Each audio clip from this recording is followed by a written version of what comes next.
Good morning, everybody. It is Friday morning, and it's rainy in Johannesburg, which is just weird in the middle of winter, right? Isn't it bizarre? It's the Very pits. odd. But I've got Simpiwe and Ben here, and they're not bizarre. Also, James and Flex, they're busy running things behind the scenes. So we're all ready to look after you in the middle of winter, and we are not going anywhere in a hurry. Well, not until 8 anyway. It really is. It's like the dead right now. Yeah, I made a the golf dead. video yesterday, and the previously beautiful space is just desolate. Nothing's alive. This is why people... Dormant times. Yeah, no, you're right. Everything that was green is no longer, right? So in June, somewhere through June, you can still get like glimpses of summer and happier times and gardens and trees and in lawns and in plants. But somewhere in July, that dream dies. Yeah, fast. And everything goes brown and grey and cuck. There's no dreams in July. No. July is without any dreams. Well, Speaking it's the big reset month, right? Yeah. Because now, on top of that, we have no water. Oh, have you not got water? Yeah. Well, luckily, it's coming from the sky today, so if you feel like a shower, just head outside. It's fucking cold though. But yes, that's how it's going. No dreams in July. No, I'm started watching this series called The Sandman. Oh, okay. It has potential. It's one of Neil Gaiman. He wrote all those books about the gods, mythology. He's studied all of that stuff over years, and he's written these really good shows. This one's about dreams, and the character, the dream character, is obviously the person, the creature, the god in charge of the dream realm, and what happens to you when you close your eyes and your mind drifts away. And then obviously that's a separate realm to all the others. His siblings are death and destiny and desire and despair and destruction. So it's a hell of a family. You can imagine the dinner table conversations there. But when you were saying now dreams dying, I was just thinking how unbelievable it is. Like, you can have the most realistic dream imaginable, wake up and not remember a bloody thing, Oh, yes. right? Or the opposite. You can have a kind of sketchy, hazy dream, but you'll remember everything. It's a funny thing to realize that your brain is like defragmenting. In some ways, sleep is just a chance for your brain to have a rest. It is, and to organize its files, and to sort and locate, and it's purely a mathematical and geometrical process. It's an interesting way of putting it. Like, if you find a box of old photographs, you look through and there's funny things. That's kind of like what your brain is, because you take in so much every day. Oh yeah, Especially with our Too phones, much. we take in so much stuff. Too much. And now your brain's going, what the hell's this? Well- and this? Famously, they reckon that when I say they, I'm not sure who put the study together, but there was a point somewhere in the 1990s, where someone figured that if you read all the news that there was in London in 1680, Okay. and you read everything that you got in a modern newspaper when those were still a thing, because this is the 90s we're talking about, it would be like those people from the 1680s being bombarded with tetrabytes of information. Sure. Yeah. They just wouldn't have been able to handle it at all. Because to them, most days you woke up, kind of washed your face, took a shit, plowed the fields, patted the cow on the neck, made sure it wasn't hungry or thirsty, Good life. fed the kids, kind of maybe gave your wife a good seeing to, headed out back into the fields, checked on the amount of rain, did a that's couple of about it. things, maybe had a pee, and then stared blankly into the space in front of you for at least an hour. Maybe if you were really, really lucky, you could read. And then maybe you had one or two books that you would read your whole life long. I'd love to do that to my brain for 5 years or so. That's one or two books. I think No, it gets just like so whenever bored. Gareth No, it sounds very. It sounds just almost like that noble idea of just existing rather than trying to do everything. But I don't think it was very fulfilling. And we don't know for sure because we're not living there. I mean, there are people who live in very, very distant and rural parts of the world who I suppose have a similar kind of seasonality to their lives, and everything just kind of ticks, but the metronome is going much more slowly than the rest of us. And then there are people who can't slow down. And that's Why would you want to slow down? because we can't keep overloading ourselves. This is the thing. It's like when the glass is full, the glass is full. You can't keep pouring shit in. You're going to get a mess. I think a lot of people are just overflowing glasses. They're absolute messes because they're trying to. That's why people like subscribe to ideologies, I reckon. That's why you get such extremes, because people are like, fuck it, I actually don't know. So therefore I'm just going to subscribe. Like and subscribe. Yeah, like and subscribe, everybody. There's an instruction for you first thing in the morning. Yeah, I don't know if it's about glasses and overfilling them, or about putting too many things in glasses, or it's kind of. I always think this is part of what makes life exciting, is that you have so many parameters that you can move along. You know, age, body, mind, spirit, material, understanding, knowledge, feeling different feelings: cold, hot, fit, unfit, tired, awake, energetic, excited.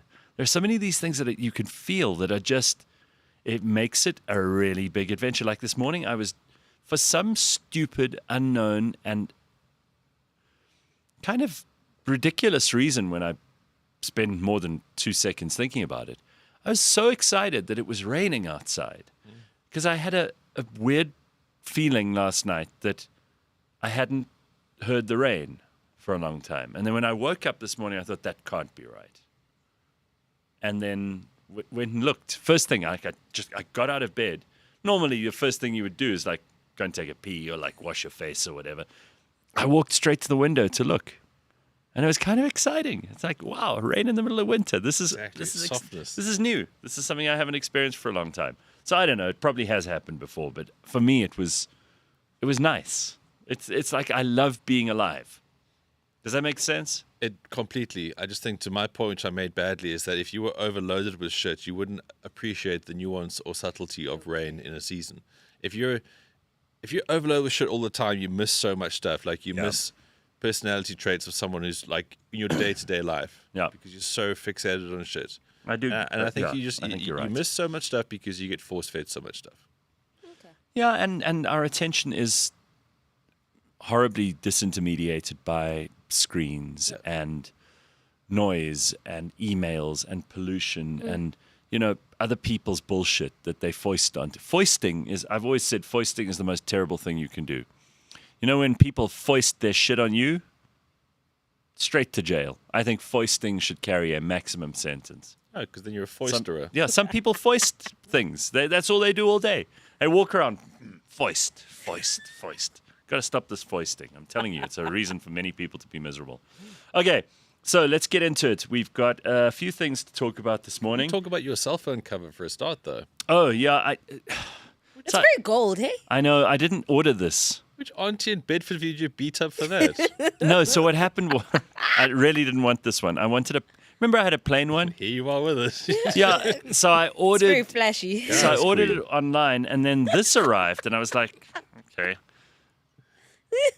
Like, this is probably the one that Charlize Theron's mother has on her phone. Charlize fast myself one. Yeah. Here, you say more. Telling you. I think a lot that people's cell phone cover tells you a lot about them. So I went around the last few days. That's very flashy. I know. So yesterday and the day before, I actually didn't have a cell phone cover, and then I thought, Don't do that. that's not clever. That is really stupid. So I put this thing on, and I'm very unhappy. Okay, with so it. when you ordered it, take us What through color this. did you think you were Yeah. getting? I thought it was this, but I didn't notice this gold crap all around. Which is the most noticeable thing about them. No, but you see, I thought that was just what they put on to try and sell, because it said plain or whatever in the description. So I was genuinely misled. Be careful what you order. I'm telling you. There are Lebanese men who just got tenders in shipping who would blush at that. that cell phone cover. Yeah, it's quite loud, hey? It's very. Because I had another one great, in the though. same color, Love it. but I didn't look after it, obviously, because it's now so scratched and worn that you can see it's plasticky, you know? You know when it starts going that sort of opaque plastic color? Yeah, I mean, like mine's hardy. Is he? I mean, it's practical. Ben's got like a military style. But like, also yours has a. You can like lay it on the thing, right? I know, but then it broke. That little clip thing is Ah, broke. you see, you also got an Wear and tear. embarrassing broken thing. Well, Simpiwe, what do you guys going on mine there? is just a simple. Blue. See, I like that. Those are the ones. Like- That was what I wanted, except in this kind of That was brown what I leather. wanted. He comes back with Liberace's handbag, and he's like, "Oh no, that's what I wanted." All that's missing is a matching purse. And you get to go. all right. Just missed out. I'm going to resell it to like some Tani and Benoni and make a fortune. So just chill. She'll ask me for it. Watch. After someone's seen it on the show, they'll be like, "How much for that one? This one here that you've got." Guys, we really should sell more shit on the show. We really should. So I want to sell. My favorite new thing is Trump finished off that thing when he bombed Iran with, "Thank you for your attention to this matter." I want to make a T-shirt with the B-2 bomber Okay. flying with "Thank you for your attention to this matter" written behind it. It's kind of it's not an original idea, but that's sort of what I'm going for. Okay. Anyway. All right. So a couple of things I wanted us to talk about this morning. First of all, I've had it now. I've said no more podcasts. Everybody's got a fucking Yes. podcast now. I don't want it. Don't tell me you've launched a podcast. It's enough. This is like, oh my God. It's like everybody believing they can sing. It's just not, it's not a thing. Most people cannot sing. And if you make them sing, your ears will hurt. It ruins music for everybody else. It makes a mockery of the really talented people. And, I've always been a massive supporter of podcasts for the longest time. Everybody who started a podcast, I'd be like, yay, join the club. It's lots of fun. Great to have you on board. It's now, I've been doing this, almost 12 years. Enough. It's enough. There are a lot of people who shouldn't be doing podcasting, and I hope many of them fail. I really do. Now, when people say I got a podcast, I go, good, I hope you fail. Just because I've had enough. It's too many. Podcasts are hard. Everyone can start one, but not everyone can keep one. Well, we can't. And it all weeds out. Who's listening to all the... If all weeds everybody's making podcasts, who's listening to them? Family members.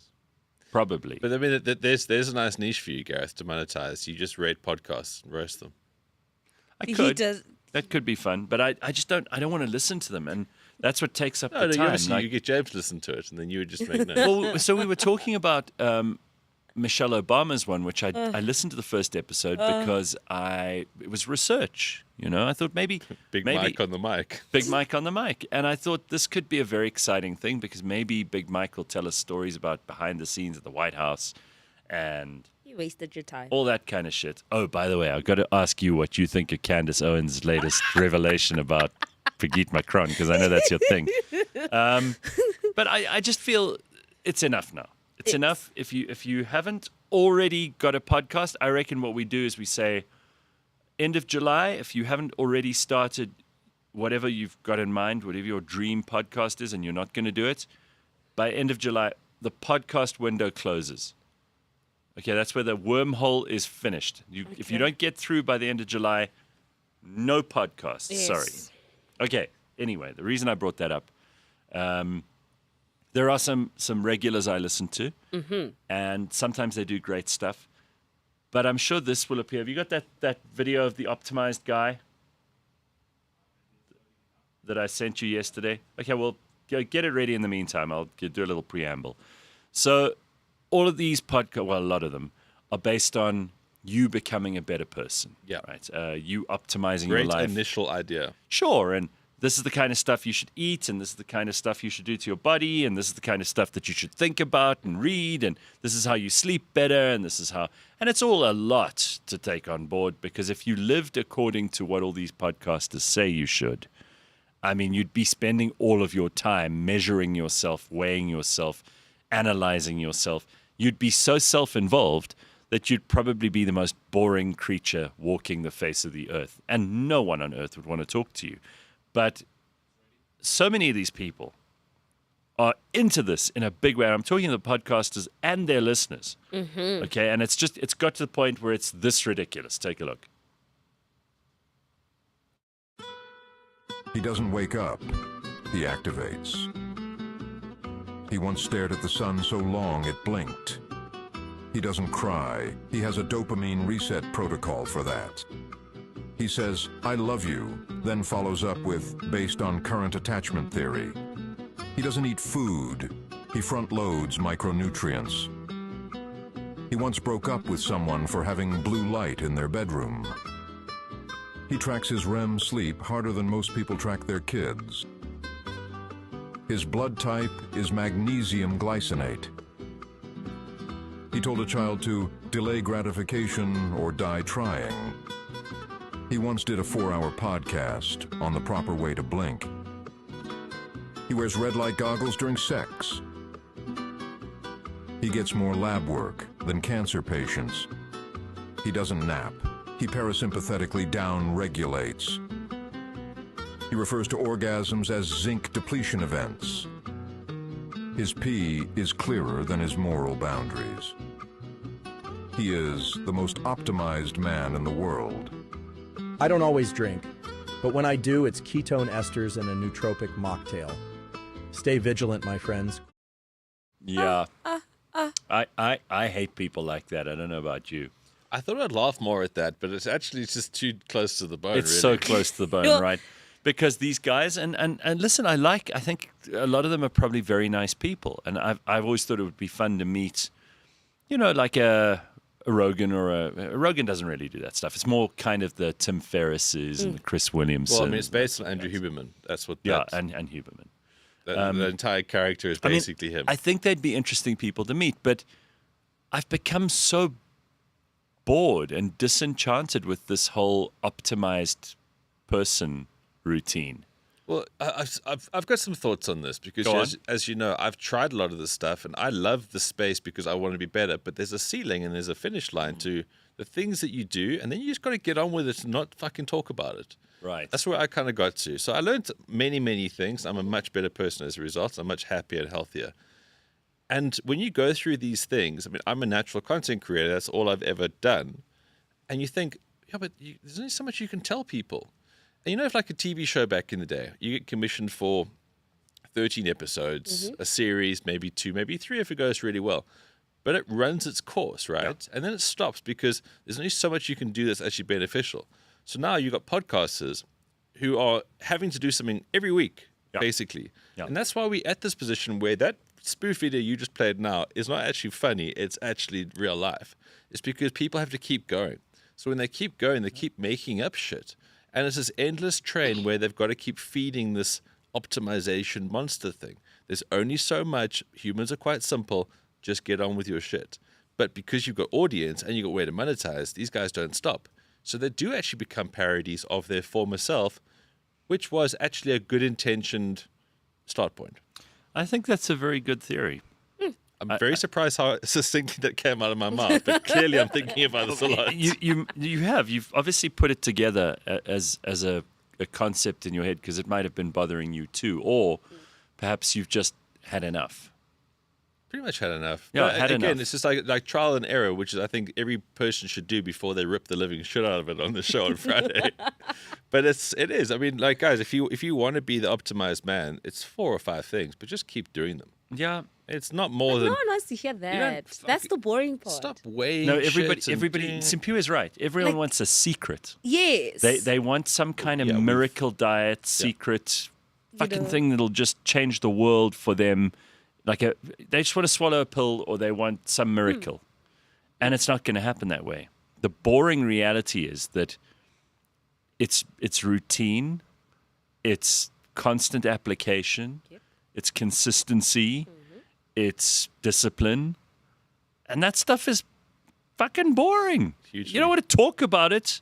Listen, if we have to mention what we all do to try and stay fit or at least stop ourselves from being fat, eventually it's just enough. There's only so much you could talk about. A lot of it is massively anecdotal as well, and yeah, it is Sorry to say an it. individual to you. Yeah. You know, I did for the first time in ages yesterday. I did like a whole lot of lunges, and fuck me, coming up the glutes doing? coming up those stairs felt like I was walking through hell. Great thing to do, huh? It's my Yo. least favorite That's thing good, to do. No, That I and hate doing it Bulgarian too. Split squats. But I have Oh, to I do. love those. How? Why? No, the results are I amazing. know, but they're fucking hard to do. This is the funny thing, right? Is like so I did a few of these. I did a couple of sets of them, thinking I better catch up on the time I've missed not doing them, avoiding them on purpose. And I hated it while I was doing them. I hated it while I was coming up the stairs this morning, but I want to do it again. It's weird how that you sometimes are motivated by the things. Yes. Just maybe it's because what you said, that you know it's working, that you get the Yeah. results. Yes, does, it's like it's horrible. It's horrible in the moment. You want to give up. You're just like, I can't even do another set. But like after a few weeks, a couple of days, you start seeing the results, and you're like, yeah, let's go. Like in fact, I want to go in harder. I want to do this better. Get your form right. Push yourself even more. And I think that's the. Get your core more to get more of a beat. You know what I mean? All of these and things. then you just and then you start adding weights to it, and you start increasing your weights to it, and before you know it, you're a beast at it. Well, Best, I yeah. brought up something cool. I'm certainly not trying to do an optimized man thing, but James actually did what I said on the show on Wednesday. Oh. So on Monday, I think it was Monday, I decided upload to. the podcast to Spotify.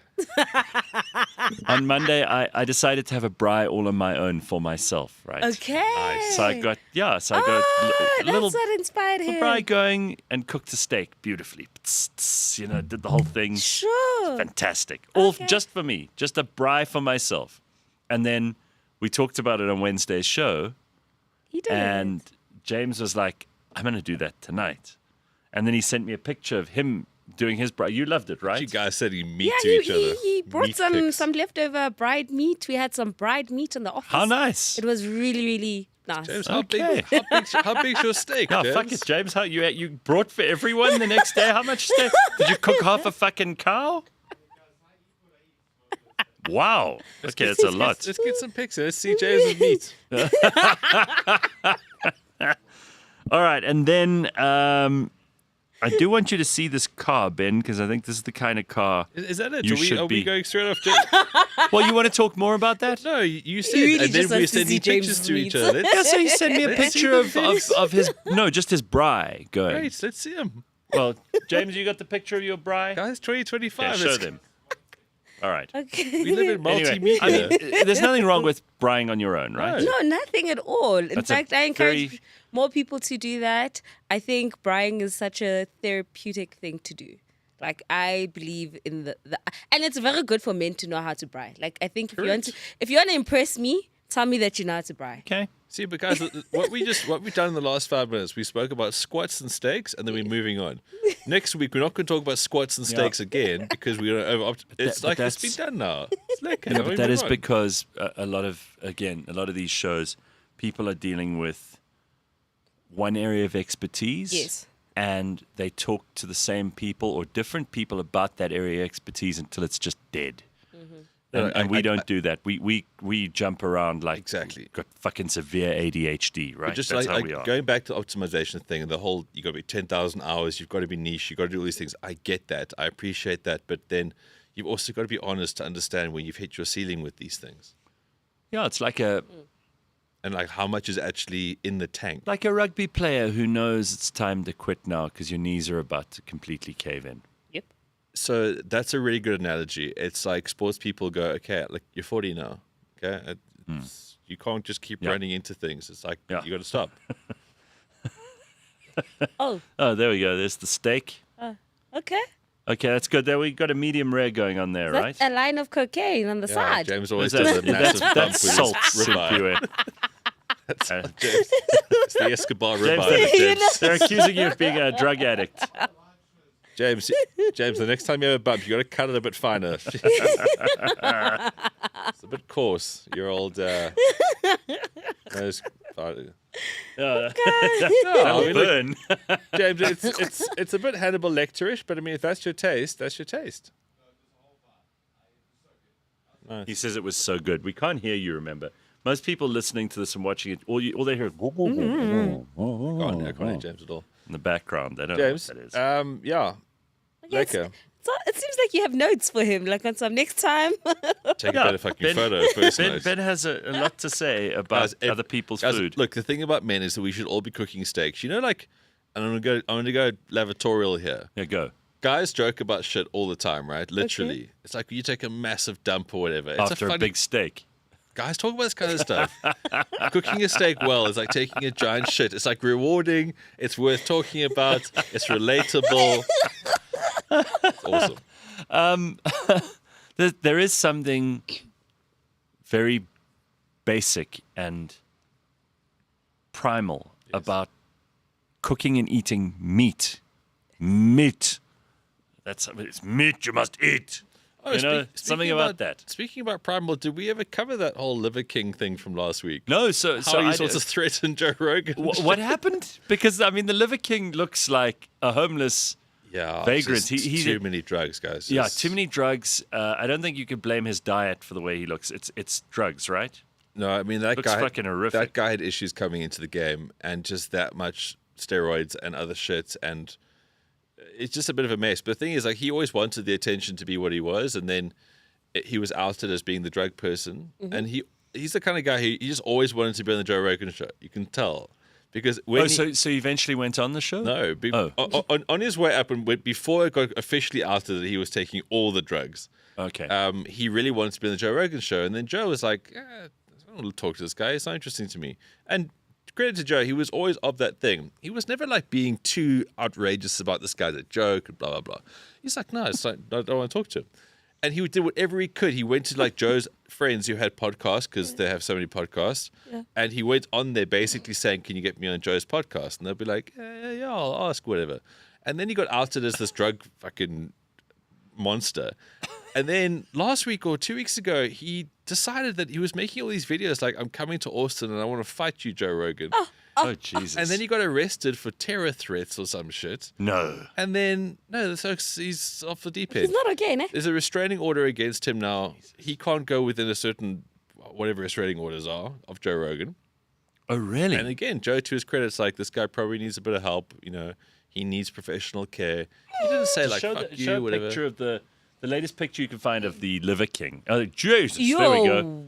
Liver King arrested, yeah. Oh, my God. Look at him. This was supposedly the most healthy man, right? No, Nah, he he was never does the most not. healthy man. No, look there was a time healthy where at people, all. there were He some does people He not. said, was always wanted to be the most jacked, natural. It was never about health with him. Look at He that. wanted to be this primal, ancestral, blah, blah, whatever the fucking thing is. yeah. I mean, the oak looked like he had a proper life, though. Yes. I'd also Yo. love to live on a ranch with all this stuff and eat free range shit and the things that he was saying. I'd love to do that kind of stuff. And but then you're gonna he look was like that. No. Levels. Obviously levels. Obviously levels. Eat enough. You train enough. Don't always do the extremes. Yeah, he was a joke. He still talking about is this a whole joke. over optimization thing. He got all caught up in that. Yeah. And I think he already had a couple of screws loose. Yeah. Do you think, I mean, clearly mentally, he's still a bit physically, what kind of shape do you think that guy's in? I think that hits the wall very soon. Look, I mean, he appeared to be wealthy, and if you get your blood work done and you're putting all the right things to keep a balance of whatever his balance is, Yeah. you can keep going, but eventually your body can't keep up anymore. And that's why all these guys who take the heavy steroids is that they hit the wall. Well, let's talk about someone hitting the wall. P. Diddy, this also came up on Wednesday very briefly, but I have not been following the trial to any, it's a show, to any very specific degree. And maybe Simpiwe can help us out here. You've got a shout out to the lawyer of P. Diddy, Brian Steele. What's that all about? Yeah, so I didn't follow this court case very closely because I was just like, this guy. So disappointing, right? It's so like he's a creep, and he's such a Cassie was the horrible first person. witness to speak, and I was like, I'm good, I'm great, I don't need to Yeah, hear yeah, more. But long story short, the jury came back and basically found him not guilty. well, right? on certain charges. Yeah, but All the big ones. yeah, on racketeering and stuff like that. But I'm more impressed with the lawyer. That's what I want to talk about because homeboy, in the space of less than a year, represented Young Thug. And he was also accused for racketeering and all this. I feel like racketeering. It's just like this. We don't know what to call it. Racketeering. But like drugs and, in America. And he got him acquitted. He's the same lawyer who basically renamed what thug means, which means truly humbled under God. Okay, so he's a spin doctor. Right? Spin doctor. And then a few months later, when nobody wanted to represent Diddy, he's the same lawyer who said, I'll do it. And look now, he's acquitted of racketeering. So, this guy obviously has some serious skills in that department. Yes. I mean, he should be running one of those, what do they call it, reputation management agencies? Yeah, definitely. This doesn't, of course, make Diddy any better. No, that's why He's I want still to a terrible person. Yes. And I think that this thing fell apart for Diddy in that the girlfriend, this Cassie girl, she stuck around for like a decade, which is what I was talking about when we first brought up this thing, right? If you're going to stick around and then you accuse someone of like sex trafficking you or abusing you or whatever, but you stay, you're kind of acquiescing to it. And I think that didn't help his case. Yeah. Or the case of the prosecution, let's say. Yeah, it definitely helped his case. It helped him, yeah. Yeah. So according text to messages. Candace Owens, who I love so much. Yeah, what does she have to say? Her whole take is that this was more of a humiliation ritual. Considering the fact that when the feds do charge you with this and they have like this really good record of like winning 95 to like 98% of their cases. Yeah. So they don't tend to just take on anybody unless they know they're going to win. Yeah. So the fact that they took on this case and it wasn't, she watched the whole trial play out. So she was like, they don't really have a good defense. So why did he go through this? Why did they even try prosecute him if in the beginning they really weren't standing on a good leg? And so her whole take is it was maybe a humiliation ritual. And this is what they do in America. They do that. Because, sometimes... But who gains from that? Yeah, that's the thing. Well, it's about keeping a certain order, right? Yes. He flew too close to the sun, so therefore he needs to be dragged into it.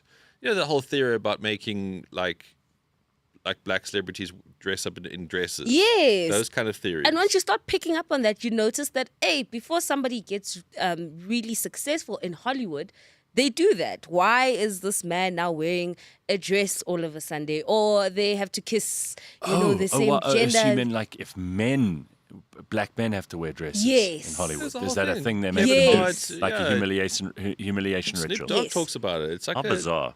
It's a proper thing. But, sorry, I was going to go back to, again, I should probably know more about this. But it looked like there was a case against P. Diddy because of all the shit that he got up to. Or was just... The thing is, what they were accusing him of sex trafficking is, and basically... It's just how those people live. No, and all these sexual cases. He was doing it with adults, and most of it, from what was revealed, was kind of consensual. Good point, and so that's the issue, is that you can't All right. arrest someone for being freaky. Just being a freak. That's not a crime. People sing about it. Being a creepy, weird freak. It's not a crime. Having your freak off with all that baby oil. That ain't a problem. Okay, here's what I think is at the heart of this too, is that we don't have any terminology for dealing with morally ambiguous people other than consent. All we have is consent. Yeah, it's a Yeah. good point. So the only thing that adults can do is say, yes, I'm keen, or no, I'm not. Even if those things that occur after the yes, I'm keen are disgusting Yeah. and unacceptable and It's such a good point, revolting because and in a court creepy of law, and none of weird. it- I don't care about that None stuff. of it matters, actually, because So- if he goes to court, this is one of the things. You play the rules of where you are. Okay, why is it wrong to, scratch someone or to stab them while you're having sex or to, hurt them, abuse them verbally or whatever? Why is it wrong? It's wrong because it's morally wrong. I mean, they may have consented to that. They may even enjoy it at some point, but it's still morally wrong. If you walked in on a couple by mistake, you're not some sort of voyeur. You walked in on a couple by mistake and she was thrashing him with a whip, okay? And he was screaming in pain. It's none of your business, so you back the fuck out. But you know it's wrong, even though they're two consenting adults and they're doing this to each other. People do a lot of stupid, terrible, immoral stuff to each other. Yips. And they get away with it because it's consensual, because the only thing that the law applies is consent. This is as a result of us abandoning decency, manners, treating each other well, having a sense of right and wrong. Yeah. Okay, outside of the law should not be the only thing that determines that. If there's a guy who invites a whole bunch of rich, powerful celebrities to his place and he has hookers there servicing them, you could argue morally ambiguous. Let's be charitable here. Maybe Okay. not your kind of friend. But if you are having those girls, I don't know, abused, Trafficked. maybe they're underage, all of that, then the law gets involved, right? They're all Yeah. they're But literal only- guns to heads. Only from that point on. Yeah. Right? So only from the point of, are their laws broken? Mm-hmm. No. So like you two said just now, you could be P. Diddy, you could be some kind of freaky baby oil everywhere. He liked to watch people apparently and all this kind of stuff. You could be all those things, but they can't find you guilty of anything because you haven't broken any laws. And in our modern society and in the kinds of relationships people have, you don't have to be a good person. You just don't have to break any rules. Just try not to break the rules. You'll be a horrible person and treat people like he treated Cassie. Yeah. Just don't break the laws. Which to me it's too low a standard. I don't think consent is the only thing that's required, especially in relationships, situations of love and sex and whatever else. I think you've got to have a few more rules that we don't need lawyers to apply. Like, there's got to be a way for you, if you want someone to respect and admire and love you, and you want to respect and admire them, there've got to be certain things that you just don't do to each other. Yes. But I think, But who argues that? but also with that, I think it's easy for us to be like, okay, this should be what we deem right or wrong, right? So I'll use it from a Christian perspective. As a Christian, the Bible is very clear, no sex before marriage, right? So that's a very clear moral standard to live by, to say if I partake in sex before marriage, you're doing something wrong. Right. But then you also have like the Western culture where they're like, do you? And if you are feeling somebody, just go, have a one-night stand. And it's like, very liberal and stuff like that, right? And then you realize that these are two different worlds that really can't live with each other because the one is very clear on this and the other one's like, do what you want to do. And I think that's where we find like the conflict in what Diddy did is that, yes, he's a freak. He is very much a freak. But I think he's also engaging with people that come from a different perspective of like, I'm not sure if I want to engage with this or if this is correct. And now we're hearing... They weren't quite sure what they were getting into. Yes. And that's now the issue where someone's like, actually, these freak-offs are problematic because I don't indulge in this. And he's like, but I like it. That's my cup of tea. Yeah, but this is why so many men and women, but a lot of women are feeling unfulfilled after sexual encounters thanks to dating apps or whatever with guys, is because the only rule that applies, the only communication of any import between that man and woman is consent. It's like, can I come over? Yeah, sure, come over. All right, so we're going to do this? Yeah, we're going to do this. Then, boom. Next day he doesn't call her. Yeah. Why is she upset? Like, he didn't rape her. She could lie and say that he did, but Yeah. he didn't. Yes. Why is she upset? Because she didn't just want sex. She wanted something more. Yes. And she wanted to be treated like something more afterwards. Yes. So one thing I've had to learn is that what's the rule? Women are the custodians of sex, and men are the custodians of relationships. So when it comes to that, right? It's if you approach me, the power's in my court, the ball's in my court, because I'm the one who's dictating whether or not we're going to get intimate, right? I'm the one who's like, you can come over, no. Right. But the moment I do have a sexual encounter with you, you have all the the cards in You your hand it all over, yes, right. and that's why women tend to feel Okay. like, no, because you So- you so- let go of your So power. has Buyer's remorse. making consent the only thing reduced the value of intimacy? If consent's the only thing, is that not a really crappy low standard to go by? Gareth, you know what it always comes back to? It's like ultimately you do these things so it applies to everybody. And there'll never be a perfect solution. Sure. But as you just pointed out, that's the only thing that can be the one base standard for all of us to live by.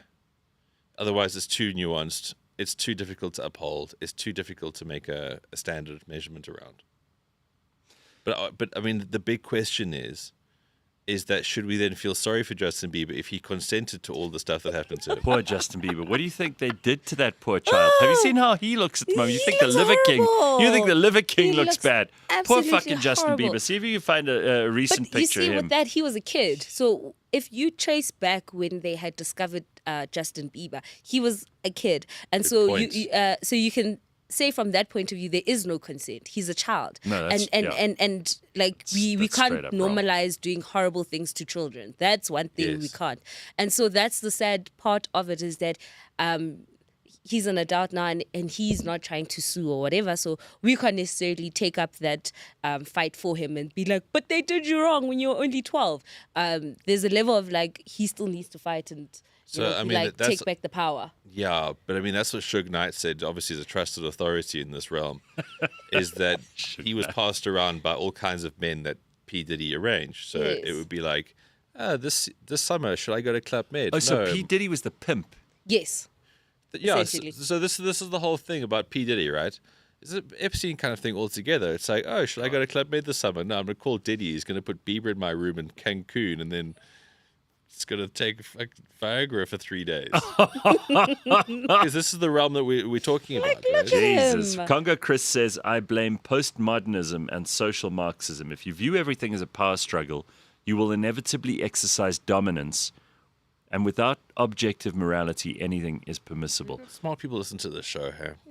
Look at Justin Bieber. Well done, Congo Chris. That's a very fine distillation of what we're talking about, actually. Look at Justin Bieber. Good God. What a mess. And he's a married man at this, hey? Oh, I feel sorry for Haley. I do feel sorry. I never thought I'd feel sorry for that guy. Look at that. What a sad state of affairs. Zelna says the lawyer said he could have hit her harder, but he didn't. Yeah, like, so. Jesus, what a nice So lawyer. apparently, in his closing remarks, I think one of his opening statements was, Cassie is no victim. Oh, yeah. And he was very like, she partook. And then he was like, You so know what? dramatic. A lot of these lawyers, it's like when who was the guy wait, who what? who's the guy who did the OJ trial Johnny famously? Cochran. Johnny Cochran. If the glove does not fit, you must acquit. Remember? so dramatic. It's like they come up with this shit. But there was a good line that I'm going to try and paraphrase it without screwing it up. He said, Diddy is not on trial for being a good person. And he will defend to his death the things he did not do. Something like that. There are things he did, sure, he's embarrassed about those, but he will defend to his death the things he did not do. I'm like, well, we only know. I mean, who needs that much baby oil? Again, that's just fucked up. like, yo. Okay, what is stopping Justin from telling what happened? I'm kind of tired of speculations. Well, it's up to him. Yeah, He's not that's the going to tell thing. it. Maybe he's so embarrassed and hurt and wounded by But it. that's exactly the thing. And this is what makes being a victim so difficult about things, because you want to do something about it, but then it'll make it worse for you, perhaps. Maybe he's just found peace that he lives in this middle ground, which was that photo you saw. And then that's what it's going to be his life for now. Yeah. Because, guys, again, we are completely talking out of our arse here. We're speculating. Yeah. I know, guilty, cuff me here. But how do you have money, you're a good-looking, talented person, and you look like that, and you act as fucked up as that? Something happened to you. Something happened Yes. to you that shouldn't happen to you. Yeah. No one just suddenly becomes like that Interfered with. because yes, I've met many people in my life. I joined the dots. Something's happened, Yes. but not like oh, my dog died, or my sports team lost. Something happened. As in, get in that hotel room over there, Justin. There's a Ferrari in the car park, but there's also, I don't know, Barry Horowitz from Paramount Pictures. Yeah. It's like those actresses who get so into the drugs and then they fucking become llamas in the later Oh, life. have you seen the clip of Charlize Theron that's going around? Charlize Theron. Charlize Theron. What does she have to That's say? why I bought her mother's cell phone cover. What's the mother's name? Brunhilde. Brunhilde. What's her name? Anyway, I can't remember. Have you got that Charlize clip? I'll send it to you, yeah. Don't worry. It's worth taking a look Oh, at. James has got it. Oh, you got it. Okay, Yeah, here we James go. on top of things. James is on it this morning. With women, it's always like, something must be wrong with her. She can't keep a man. She must be a real bitch. What a cunt. I love that I don't have to run every fucking thing by a guy. I'm having the kind of sex I never had in my 20s or in my 30s. We should be the ones that are like, fuck you. Like, I'm gonna have an orgasm. But I did just recently fuck a 26-year-old and it was really fucking amazing. There's a casting for this movie and you'll have to go on Saturday night, and they gave me the address and it was this director's house. The little voice inside me definitely said, this isn't right. I remember like being furious with myself because I couldn't believe how I had let myself down. Like, I was like, what the fuck? Who the fuck are you? Where the fuck? Why the fuck would you allow that? Until you are in this fucking environment, don't tell me how you're gonna behave. The top. So, So, as the only woman on the show, we'll go with you on that one. okay, so let me say I'm so conflicted by this. I find Charlize Theron, I don't know how old she is right now, but she's very physically beautiful, right? Mm-hmm. But she still talks like she lives in fucking Springs. What's going on there? You can take She's the gonna- Charlize out of I mean, Benoni. Listen, don't get me wrong. I'm certainly one of those prudish guys who like has a problem with women who swear or whatever. You know I don't. And we swear on this show, and I don't mind swearing. In fact, I think it's sometimes the most apposite way to exclaim a reaction to anything. However, there's just something kind of coarse and off-putting, and I can't help being. While I still have to admit she is absolutely naturally beautiful. Mm-hmm. Like, I'm very put off seeing that clip. I'm very put off. It's, and it wasn't the language, and it wasn't. It's like her behavior is. She's just. I don't know. She's not. She gave bitch. She's not nice. She's not a nice. That's yeah. what she gave. She gave that. She gave from that clip. I fucked her 25th. Yeah, Okay, like, so like also just get your house in order. But that's me judging her. But she also, towards the end, when she was talking about the director, the clip is alluding that she might have slept with the guy, and that's why she was disappointed in herself. It's alluding. We don't know. We must listen to I have no doubt that, just like we were talking about Bieber, and that's what made me think about this, is that Charlize was, plowed by a bunch of directors in her But that's prime. Hollywood, though. And the thing is, and the bubble has burst on that mystery now a long time ago. Yeah. All of these trials, we know how these You people won Best are. Actress. No, I blew Harvey Weinstein. Exactly. Yeah. You didn't win Best Actress, honey. You got into the Weinstein house before you got arrested. That's what happened. Yeah, and this was her confessing and basically saying. Yeah, that, the only girls who are talking about it are the ones who didn't get their Oscar and said no to Harvey Weinstein. And they're the ones who are like, oh, I'm going to go and tell the Hollywood society about you, Mr. Weinstein. Meanwhile, all the other actresses who did are like, shut the fuck up. Yes, because the they name of know the what they're game. signing up for. Exactly. And that's the thing. Like, even in that clip where she's like, oh, it's somebody's house, it's a director. It's like, you think about it and you're like, I know what this means. If I go to that house, it means one thing and one thing get only. plowed. Like, what? So already you just know that me going there is already me saying yes to this thing, whatever is going to take place. But if I do not go, that means that, I'm going to have to work 10 times harder. He's not going to like me and all that. And once you go, just know that there's no returning. Like, you do that once, you're going to do it again. And And she's like, I'm happy. As long as I have a career, I'm happy. Yeah, guys, again, it goes back to the thing about the OnlyFans girls nowadays, too. It's like they know they can flash their gash for like $100, or they can have a horrible job where they make $100 in a week. I think that's different, though. But it's like, you know what they're getting into, to your point. It's like, Yes, you know what you're signing up for. But I think with this one, the trade-off is you have a career. Millions of people respect her until like watching this podcast. I still don't get I'm it. just saying, like respecting they look up to her. They're like, oh, if she can do it, and I'm from Benoni, then I too can do it. You know what I mean? That like, yes, girl, let's go. Whereas with OnlyFans, it's just like a very like, ugh. I don't know. Okay. I don't. You're gonna have it's just kids one economies. day. It's just economies of scale to me. It's Like economies of there's no smart. difference between How we make our money.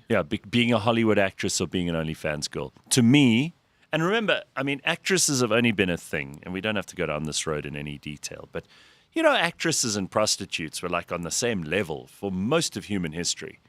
If a girl was an actress, she's probably like prostituting on the side. And if she was a prostitute, you better believe she could have acted. Okay, but what's the difference? Why do prostitutes, why do actors then become more famous and become more money? Because in the last Because you can 100 build years, audience around what no, they because do. in the last 100 years, it's become possible for those people to be known by so many people. You know, an audience you could fit into a theater once. So if you were a great Shakespearean actor, you would have had like 50 to maybe 100 to maybe 200 people in the Globe Theatre on the south bank of the Thames. And then they'd all go home, yo, that Will Shakespeare's good, eh? I like his plays. They'd go to sleep the next day, they'd wake up and they'd go and see a Marlowe play or something else. But, you know, they wouldn't probably be able to see a play every night. They'd probably see one every 2 or 3 months because that's all they could afford. And the actors, as great as they may have been, you know, Kenneth Branagh might have been up on the fucking stage in the Royal Shakespeare doing King Lear, and maybe 200 people would have seen his greatest performance on that night. And that's it. It's not broadcast to millions. So when Hollywood comes along and people start making movies, now you could even argue before that in radio, the voices become famous, the faces become famous. You have the golden era of kind of Clark Gable and, you know, those sorts of people. Then movies become these amazing things that can reach millions of people all over the world. And they watched over the course of hundreds of years now, because we've had movies since the 1930s, not quite 100, but we're getting up to 100 years of color cinema. So it's become available to everybody, and those people are, by virtue of the fact they can reach these audiences, much more famous than anyone's ever been before. So actors and actresses are getting the kind of attention they'd only have got from 200 people a night. Yeah, exactly. I And totally the agree 3 or with you. 4 around the corner It's like after the a show. prostitute has an audience of one and Yeah, maybe some word of correct. mouth. An actor then have an Right. audience of millions. Sims, I want to get back to a point that you made, though, is that if women are the custodians of sex, Yes. it's something they have access to, something they can control. It's something that isn't particularly hard for them. Do you not then think it's really crass and cringe when women boast about that? It's like guys go through so many hoops. Picture a border collie at a fucking dog show and they're being strung along by some woman. That's what a guy does to try to get sex. Yeah. So as much as I don't like endorse guys bragging about it, it's actually something to brag about, because guys have to do a fucking lot to get sex. Women, nothing. Charlie's Theron basically opened the door for a pizza delivery without like, pants you on, and she had sex. So it's not something exactly something to brag about. How do you Yes. feel about that? As I get older, I think I understand why I would say my gran and my aunts were very strict on like the fact that you don't just have sex with anybody. Like it was a thing of like, you know, istima sako, which is basically, I don't know what that is in English. Self-esteem. But yes, is very important, right? And the only way you can kind of keep that and guard that is to not sleep around with everybody. Because once you open that gate, you can't close it. And the reality is that men will be proud of the fact that, hey, I slept with Sims and I did that. And in the moment when you're in your 20s, it's like, yeah, no, I'm the one who said yes. And, you know, I have all the power. But as you get older, you realize that actually, you just let yourself go to anybody and you didn't vet anyone, which is more telling of you as a person, right? But like that Bonnie Blue chick. You know, she annoys me. Yes. That one, keep the kids away from it. It's gross. But it's disgusting. But it also tells us on how you think about things, right? So in the long term, yes, it might have just been sex, but that means when it comes to long term decisions, you're not really thinking about it. You're not really vetting things out. So it means there's a major character flaw in who you are, right? And sometimes you can do better and learn and grow as a person. I think that's a good But, point. That thing about the character flaw in who yes, you it's a character flaw because you can't just let everybody into your life. It doesn't make sense. Now you're telling me about something that's very sacred and everybody who just greets you gets in. Congo Chris says, did Ben just say prostitutes have word of mouth or work of mouth? Yeah, a bit of both, huh? And he says that prostituting is a respectable trade, but OnlyFans is not. What about the Venetian courtesans, asks Roxanne. Nothing's changed since the 14th century. No, it hasn't. And then Danny says, I'm seeing F1 this weekend. Don't tell me how bad it is. No, it's not apparently, bad. so James went to see it. You've seen it? No, I've seen the trailer and I'm psyched to go see it. As a non-Formula One fan, I want to see it. Looks damn good. Guys, tell you why people might think it's bad? Is that in every big story, you want to see rags to riches, sort of like Transformation kind of thing. From A to B. Yeah, so I haven't seen it yet. I want to see it. But the whole thing is that Brad Pitt's meant to be from bad to good, but you don't see the bad. He's just good straight away. Oh, really? Okay. So there's no real resolve of a tension or a There conflict. could be people like that. I mean, I don't think everybody has to go through the bad-good transformation. No, but you do in stories like that because why is he then the old guy with the young guy? Not just because he's been like Bernard Langer and like Diligence and stuff and boring. You've got to have the rock and roll side. It's like, wow, it's very unlikely that he can go from there to here, but here he is. Yeah, but And you say apparently the that's rock what and roll side. I mean, I again have been reading about the Rolling Stones lately. For some reason, I've gone down that rabbit hole. Since about the early 70s, maybe the late 70s, but certainly in that decade, okay, which is almost 50 years ago, that was the last time that the Stones were really bad. After that, they've just been working, just grinding. They're just on stage, concerting, fucking singing, playing drums, guitars, going on tour, doing interviews, yeah, that kind of shit. They're not exciting. Their lives are not that interesting. That's why they had longevity. Sure, but that is the reality for most people. This goes to what we started the show with this morning. Consistency, discipline, the boring shit. Yeah. And the boring shit, once you've learnt it, you just keep rinse and repeat, and that is success. That's how you build success. It's not audacious feats. I mean, I overheard this conversation the other day between two people. This guy is doing some long-distance swim, God bless him, for charity, okay? He's raising money for probably a very good cause, but he's talking about how he has to, every 30 minutes, he has to eat 90 grams of protein, this, that, and not while he's swimming, which means a boat has to go alongside him. And this is an ordeal for all involved. And it's an ocean swim. It's not in a swimming pool. So, and now he's talking about doing a night swim and everything else. The other guy's really interested in this and is asking him questions. And I just thought, this is very stupid. I mean, you could have all the mums at a school bake cakes and you'd probably make more money than he's going to raise doing his swim. Spread more joy as well. And it'll spread more joy. I mean, who doesn't love a cake from the mums at a school? You know, I'm gonna go buy a cake today. Right, actually, absolutely. And you know you should, Ben. Like that braai that I had on Monday. I'm gonna have a cake. Yeah, spoil yourself. I'll do send whatever you you want. pictures. Okay. Yeah, send us pictures of your So, cake. Gareth, So I looked at this guy. I just thought, why are you doing? He's doing it. I believe at some level he's a good guy who wants to raise money for a good cause, but at some other level it's like now we all have to be part of him testing himself. But we spoke about this years ago. I think with Rich Mulholland even. Foisting, like, I'm going to go climb Kilimanjaro. No, because you want to go climb, get attention. Try and make out. Yeah, you're foisting your goodwill upon me, and I must be a part of it. Foisting. So the thing, I actually interviewed a woman. I interviewed a woman who did one of these kind of swims, and she gave me the whole nitty gritty. I thought it was fascinating. Yeah. You tell me anyone who wants to do that again, I'm already bored because I've already heard her story, Yes. and her story was fucking great, and she did it. Yeah. So I'm sorry, like She's already taken that space in your head that She might have has. been And you're interested like, in those I swims. don't want to hear Right. it again. and I know So- that sounds selfish to me because So- I will never go swim in the ocean to go raise money for leukemia children or something.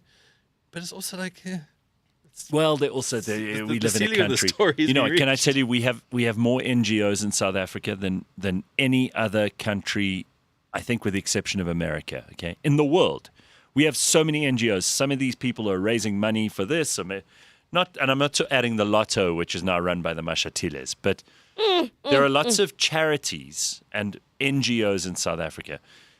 A lot of them, and I'm not trying to in any way disparage the good ones, because I'm sure that they are doing tremendous good work. And there are many millions of people who rely on backbones that of good work. societies. Yeah, sure. But if you made a law tomorrow that NGOs and charities, if they were paying more than 50% of their total revenues to staff costs, would go out of business. If you said you're not allowed to run a charity or an NGO if you are going to spend more than 50% of your revenues on staff, on salaries, 90% of them would disappear overnight because they're actually just fronts for a lot of lazy, useless people. But this was the whole thing about the USAID thing, right? Exactly, who are doing we nothing. discovered this. Correct, and who are probably doing not good things if they're doing more than nothing. And then Profile there are a building, few it's who are all doing good kinds- work. yeah. Yeah, profile building, political stuff, getting involved in propaganda and foisting. I remember a mate of mine is a filmmaker. He told me the story of how he got involved in this charity. He thought was incredible, right? Okay. And they had this fucking gala event in south of France or some shit. Yeah. Okay. And he went through this whole process with these people. This and that. And then eventually, at the end of the event, he was having drinks with them. And one of them was like jokingly, we might even cover our costs for this one this year. As in, it was never about raising the money. It was all about getting people together for one big fucking circle joke of how nice, but true. Oh. True. And he said, I'll never do one of those things ever again. Yeah. Those people are not who they Good say they people. are. It's such a front. No. A lot of the people who are raising money for a good cause are not, For their own cause. The donors, sure. And it detracts from the ones who are doing the good work, unfortunately. It does, but there are bad people out there, and we've got to call this to an end because I'm getting shouted at by the producers. James says, press the tit, which means we've got to get to 7 o'clock break. And in a short while, I'm going to talk to Richard Wilkinson. Now, he's been like a soldier on the front lines of South African education. And if you have children, you're worried about their education, you're worried about all the political shit that's going on at schools, which should not affect your children. They're there to learn. And we have such a problem in South Africa. I don't want to preview this too much, but you'll hear from Richard. He's been looking into this, by the way, in his spare time, which we'll talk about too. And I think you'll find his whole take on it fascinating. That's coming up in the next bit. Ben and Sims will be back with us next Friday. Thank you, guys. Is that it? Yeah, I think that's it. So- I'm going to speak to Richard. Okay. Unless you're welcome to join in. Nah, Fuck, cool. I want to talk about how excited I'm going to Loftus tomorrow. We haven't even talked about sport. All right, let's do sport when we come back, and then we'll start with Richard afterwards. You're going to Loftus No, tomorrow. but I don't want to foist myself on you Don't guys. foist. But You're fuck, not- it's the You weekend, know what, the Ben? boxer in You're Pretoria. not foisting. People want to know. So that's coming up next. Don't go anywhere.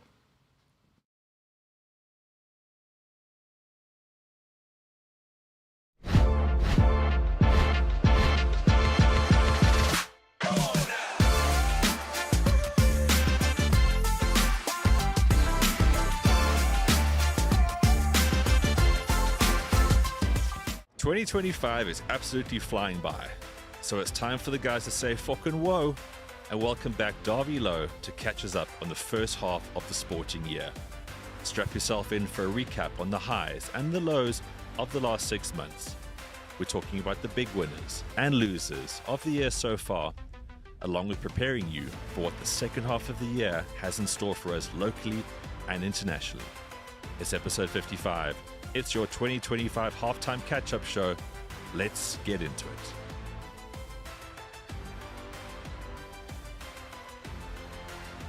What I've seen about our counterparts in West Africa is you go into a corporate space, business meeting, or even the head of state, they rock up in their mpura. You understand that? They know it's a business meeting. I do not care. I'll rock up in mpura. That's who I am. This is who I am. You get what I mean? Corporate bankers in South Africa, you cannot rock up in a two suit or let's say then your navy suit and a two shirt. Colorful. No, that's too colorful. You understand? We need to push to actually live who we are. You know, it and must be proud of it. And be proud of it. And the society, maybe in the US it must be a different story.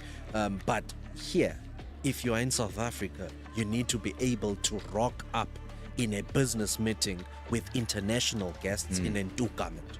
I love that. Because the decorum cannot be someone else's standard. phela mina ngiyinsizwa mina ngiyinsizwa.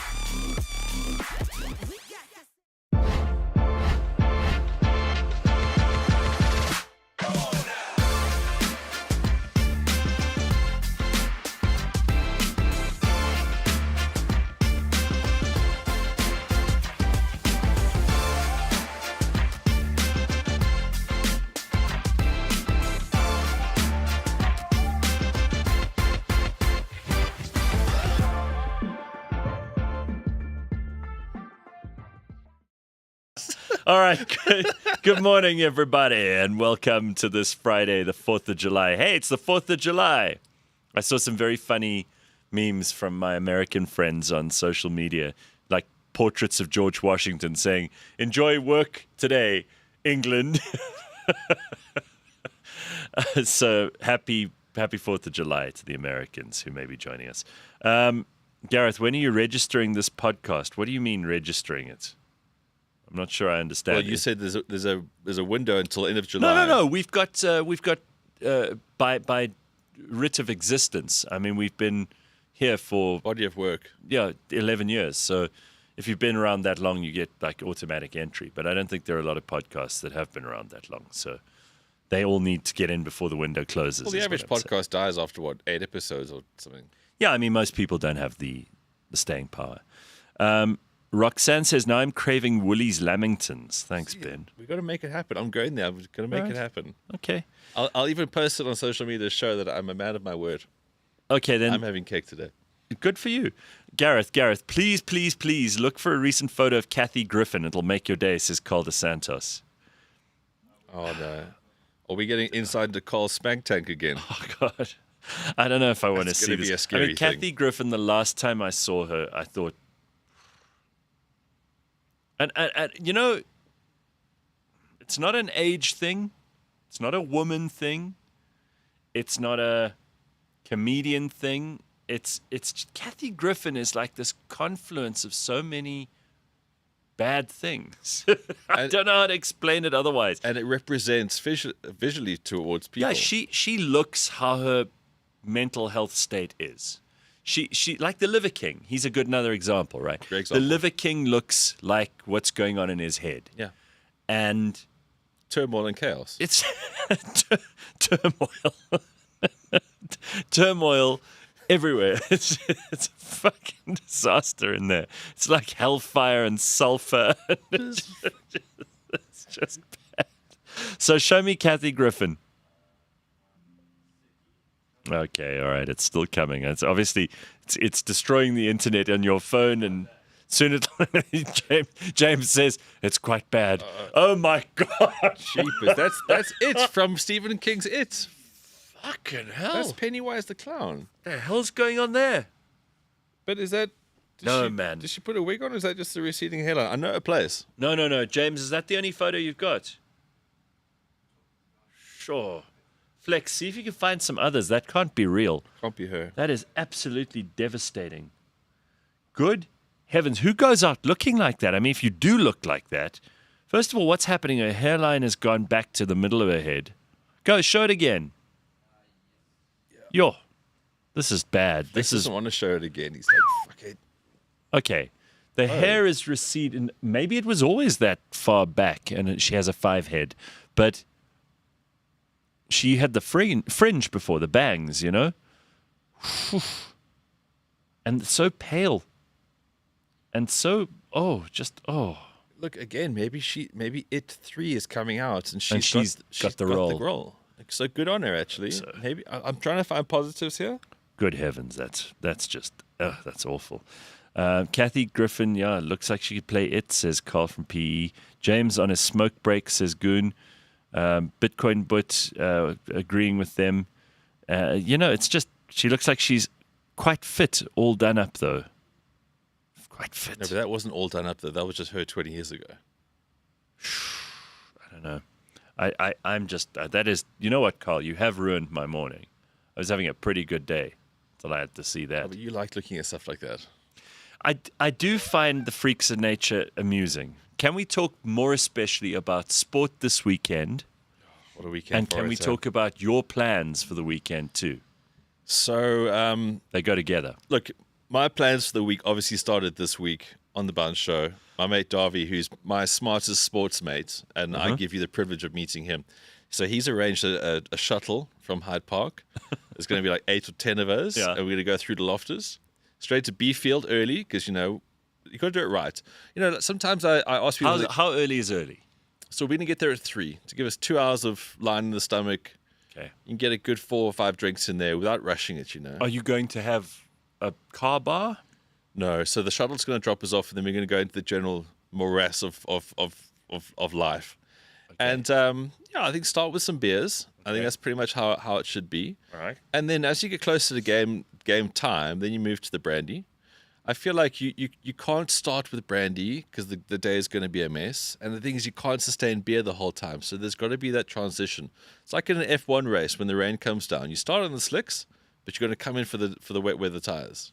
Okay. And that's how we kind of approach it. So you've got a plan. If you're at Loftus tomorrow, B Field before the game, I enjoy going to a box. I've been to some lovely box experiences. But now when I look at it, I think, it's cool. You get there and someone serves you a drink and you got your own bar. But you miss out on something like the B Field at Loftus. Yeah. With all the people walking around, you get the tunnies, you get the kids running around. It's the full vibe. Okay. So by the time the anthem's actually like going and you're there and you're arm in arm with your mates, you're more into it.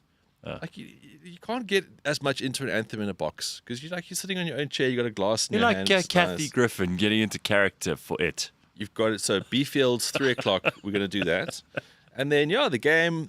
Maybe go back to the B Fields afterwards and have a look around, see who's scrumming who. Because games of rugby break out at Loftus. It's a thing. See if there are any Macy's who need saving from. Yeah, have a look. Yeah, sure.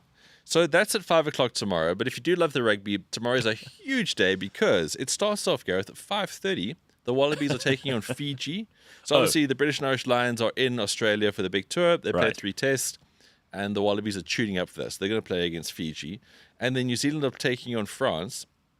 France are too cool to go on these tours, so they send a whole bunch of youngsters who then get so fucking hammered. They do cocaine, strip. When they went to Argentina, really? 3 guys got arrested in the last tour to Argentina. Where are they playing?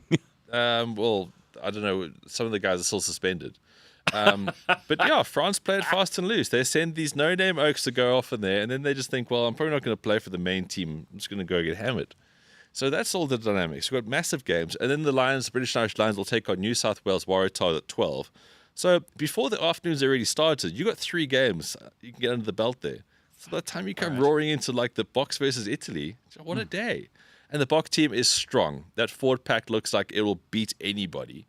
The Italians, again, they're missing about, I would say, 6 first team players. I guess the end of the season, the guys are like, nah, fuck it, I'm just going to go rest. I'm going to go drink wine or whatever. And it sucks for them because they come here and they play against the full strength might of All Blacks or South Africa in these tours. And these Oaks are going to take a massive dicking tomorrow. I reckon box by at least 45 tomorrow. All right. It's a strong team. And Damien Villeneuve, who's been out with injuries, been so unlucky. He was the guy that jolted straight from the final all the way through. Didn't get changed. He got onto the plane, got into this everything here. He still was in the same outfit. So it means a lot to be a double World Cup champion. So he's back finally, which is really, really great. But Oxen Chair, Malcolm Marks, Wilco Low, that'll make most grown men soil themselves when it comes to the first scrum of the day. No, really, Gareth. I mean, it is a feat of nature with numbers 1 to 8, how formidable these guys are. Lutiaga being back is just such a wonderful thing. Okay. Archie Snyman on the bench coming back is another beautiful thing. Like, there is just so much about this team that's so exciting. I know going to test matches fuck off expensive. You're in for about $1,200 to get a ticket, and then you got to spend another grand on piss and burry rolls and stuff. And I know it's costly. It's not for everyone. But what a thing to behold, the Springbok team on a Springbok Saturday. It's so glorious. It really is. Like, I'm so excited as a grown adult to be doing this tomorrow. All right, that's great. Dirk says, Luet eben erge mustard crazy. Okay, so people are enjoying. Booker by 42, says Gustav. Yeah, it will be. It will be. But look, if you like other sports, of course, there's always a good mix. Wimbledon, for example, that's going into it now. We started Wimbledon. The women's, there's always like cats on crack. Only I mean, look, four of the 5 top seeds already out. Cats on crack. Wimbledon and women's seedings, anyone's game. If you like betting, you can have a dip at anybody. No one knows. Ariana Sabalenka, she's still in there. She is the favorite to win it, obviously. The men's a bit more predictable. You know, the seeds will do a little bit better. But Draper, the English hope, I think he was like the 4th he was a low seed out. Full English. He went full English straight away. Out second round. But Yannick Sinner and Carlos Alcaraz, they of course are on a collision course to be playing next weekend's final. Djokovic is going to be there. He'll do what he can with his 38 years of age. But, you know, you get creaky after a while. And those oaks, Alcaraz and Sinner, are like superhuman in comparison. Yeah, they're incredible. They're young. They got everything going for them. I really like Wimbledon. I mean, I get people who are tennis fans. You know, they like the French Open and the Australian Open and the US Open. I don't care about those at all. They're just for me, the Wimbledon's... only thing that makes you the king or queen of tennis is Wimbledon. It's like the Open Championship in golf. There's certain events that mean more. It's got a gravitas to it that the others do not have. Very well put. A patina of true authority. And that's exactly what it is. The rest are pastiche. Yeah, they are. They're just tournaments that make up a schedule. Wimbledon's like an event. No. It's a thing that people who don't even care about tennis have people around to their house on a Sunday so they can get hammered on Pims and foist strawberries in your face. Like, foist. It's a beautiful thing. And this is what... Foist Wimbledon all over everybody. That's what I say. This is what makes these great sporting events great, and that you don't have to care about sport too much. It's just a cool thing to come together. But, yeah, I mean, look, that'll be playing all weekend. The big match is Sabalenka versus Raducanu. That'll be the big thing in the women's match. And then the men they'll carry on. But obviously there's lots of cricket as well. There's huge cricket at the moment. West Indies are doing pretty well against the Aussies. They bowled them up for 286 yesterday. That's in the second test match. England, for some strange reason, decided to win the toss and bowl. India were like, cheers, mate, awesome. They scored 587. Trousers down 6 of the best right there. And now England in response is 77 for 3. So that's a good test match. And for some bizarre fucking reason, Zimbabwe start test matches on the weekend, like Saturday, Sunday vibe. Is that because you guys couldn't rent the field during the week? Like, what's the story? The school has the field during the week. Second test is starting on Sunday. Like, guys, what is going on here? Anyway, so look, SA hammered them in the first test match, as they would, because they're the world champs, even with, a more sort of fringe team. Second test, Zimbabwe versus SA, starts on Sunday. Vian Mulder will be the captain because Keshav Maharaj has got an injury. Much of the same. SA will do well. And that's pretty much it, the sport. You've got rugby out of every orifice. You've got cricket and you've got the Wimbledon. We're so covered. It's just a beautiful weekend of sport. Well, some advice here from your friend Congo Chris. You need to start the beers early on Saturday, Ben. Start with a shower beer, then a breakfast beer, then 2 beers on the shuttle. Set the pace early and keep it at your at that level and maintain. Your baseline is a healthy buzz from there on. Yeah, Congo Chris, I get you. But for me...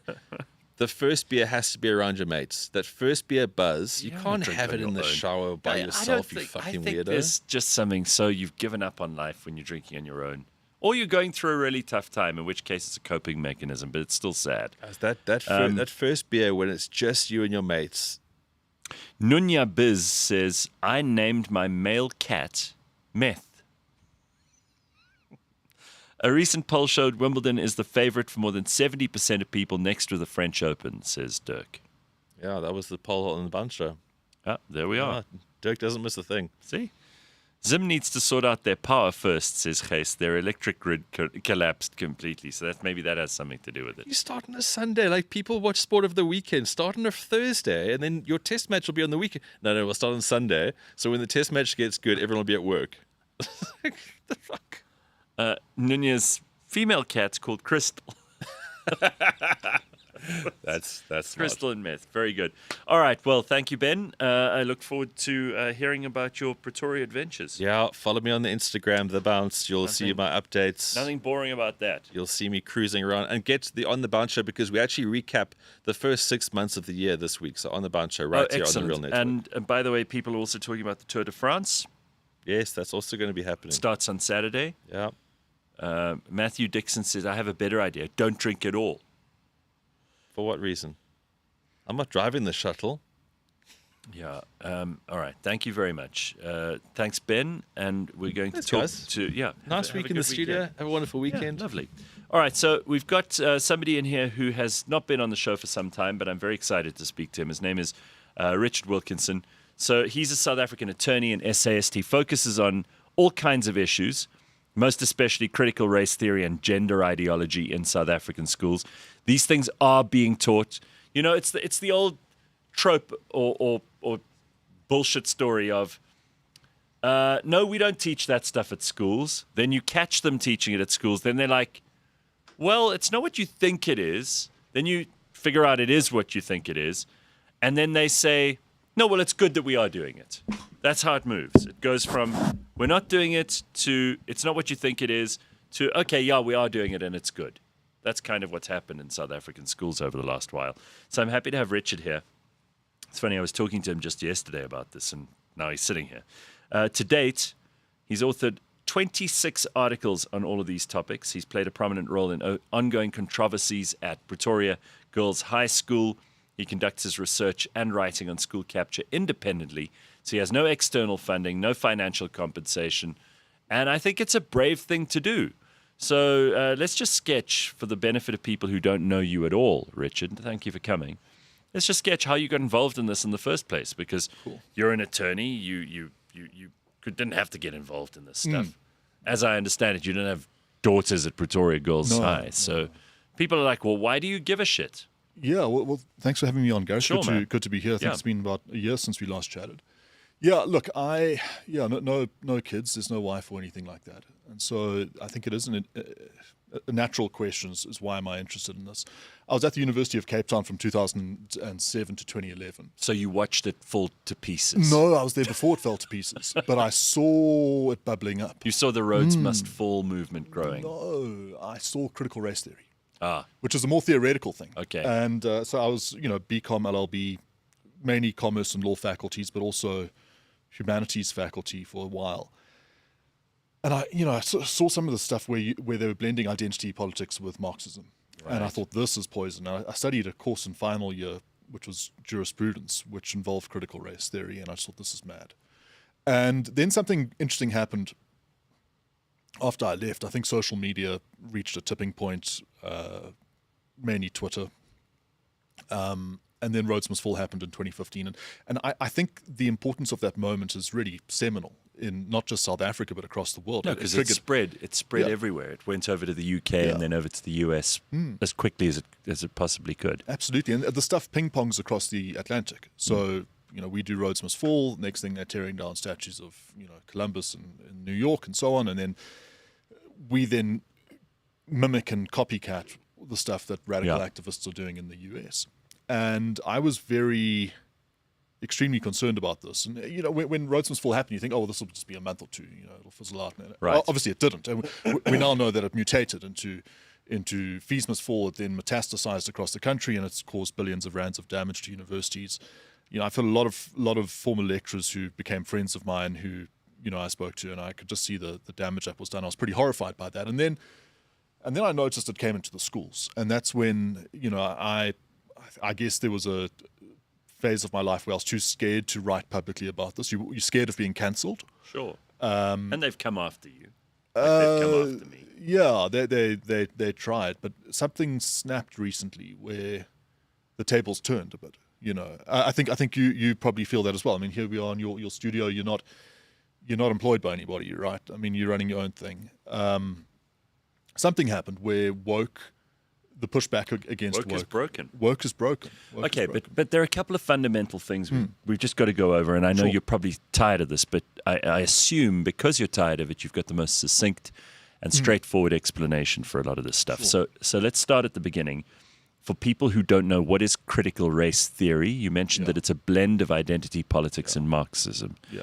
Is that the standard definition, and can you explain it a little bit for people who don't know what that means? I think that's probably the best explanation. So Marxism traces its roots obviously all the way back to Marx, and it was successful in Russia. The Russian Revolution, class struggle. Yeah, class struggle. There are the oppressed and the oppressors. Anyone who has done well, by virtue of the fact that their outcomes are better than other people, have obviously undermined, stolen, and oppressed other people to get there. Nothing is by your own industry. It's all about things that are unfair, and the system is just is rallied against other people. That's right. And so the working class, the workers of the world must unite, and they must throw off their chains. And it's grievance politics. It's grievance politics. It's I'm not happy, so it must be someone else's fault. Absolutely. The locus of responsibility is never inside. Yeah. It's always outside. It's the government. It's the police. It's business. It's the law. It's whatever else. It can't possibly be me. They're right about the superstructures of society, and they always feel that if you have a radical revolution, that will lead to some utopian future. It never does. It always leads to millions of people dead. And equal misery for those who survive. Yeah. But okay, at its most charitable, it is about trying to create equal outcomes across all people, all ages, all races, all classes, all genders. We want the most equal outcome. In other words, you will all end up with the same. Yeah. Is essentially, that's the heartbeat of Marxism. That's the theory of Marxism. Yeah. And then identity politics. Well, I think Marxism ran out of steam. They lost a lot of credibility with Stalin. This is all ancient history now. They lost a lot of credibility with Stalin. And Pol Pot in Cambodia. Yeah, sure. And, these guys, they didn't burnish the CV of Marxism. No. Although it's extraordinary the extent to which Marxist professors in Western universities would defend Stalin. Oh, not just defend, but even eulogize and lionize him. So that's an interesting point too, is that everybody knows Hitler was bad, right? You don't need to. You won't get a Nobel Prize for pointing out the obvious. Hitler was a bad guy. 6 million Jews and many millions of other people. The blood of World War II, the deaths of so many good people in the world are on his hands. But the same people who accept that are sometimes loath to accept that Stalin was a bad person at all, and certainly not that he wasn't as bad as Hitler. Yeah. What's interesting is that the Soviet Union was more than happy to go along with Hitler until 1942, when Hitler invaded Russia, and then suddenly they decided they were... Oh, yeah. I mean, the von Ribbentrop Pact and all that. Molotov-Ribbentrop Pact was between the Nazis and the communists, and they would have been quite happy to keep that in place had things not got fractious between Hitler and Stalin later on down the line. Okay, so let's look at identity politics. So it all fizzles out in the mid-20th century, right? Because I don't know. I think it's and also the class system starts to break down. Class system breaks down. Probably also because of upward mobility, capitalism, the ability for people to go and seek a different kind of future for themselves. And outside of Europe, the class system doesn't really exist to the same degree. Correct. And they just couldn't get their revolution to work in America. And so these guys were very depressed and very despondent in the 1960s. And in Paris, there were a group of philosophers Foucault, Derrida, and these guys were Marxists who just pivoted away from class. And they're like, we've got to keep the zombie alive. Let's find a new way to do it. And what came along to fill that gap? Identity. Identity politics, which is a fairly novel phenomenon to people who've only discovered it on social media. But this also came about because of Marcuse and people like that in the 70s. Herbert Marcuse, Right. I mean, they came up with the idea that the most important thing you can do is not be color blind, but be color conscious the whole time. Yeah.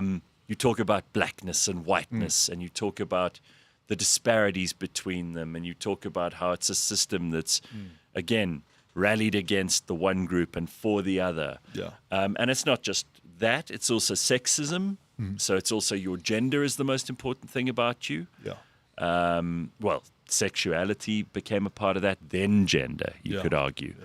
And race and all those things, which are identity things. It's how people identify themselves. You identify yourself as being part of a group rather than being an individual.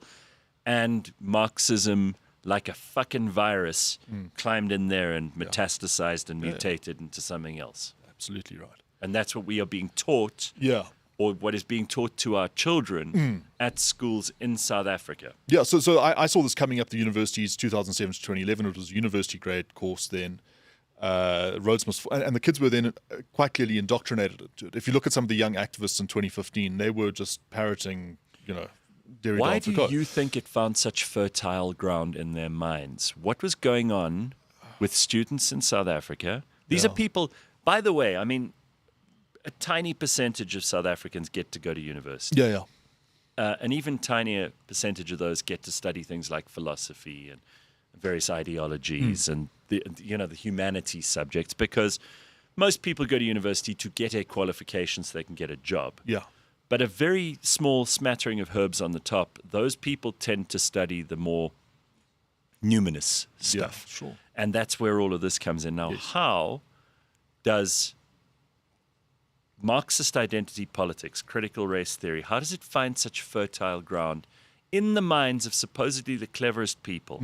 What is missing from their lives? What kind of hole is there, and what shape is it that needs to be filled by this? Yeah, it's almost a quasi-religious movement. There's almost a need for struggle, for being... There's a bit of struggle envy. Certainly struggle envy. There's a bit of godlessness. Yeah, absolutely. There's a bit of